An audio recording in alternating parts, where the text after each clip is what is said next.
je ty rodičů. Tak co bylo ve škole?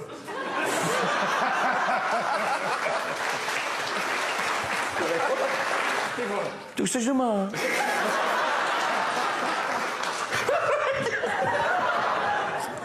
Jo, takže kdyby ti řekl, ať skočíš z okna.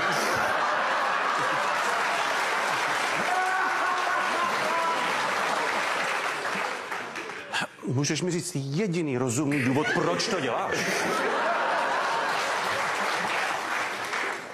V 10, ať seš doma.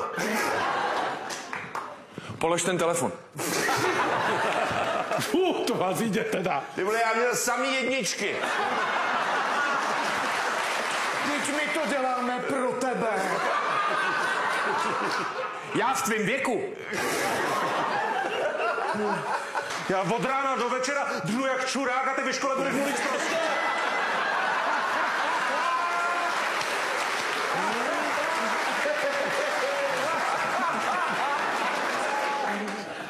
Tohle to tvoje věčný, já jsem si to neuvědomil.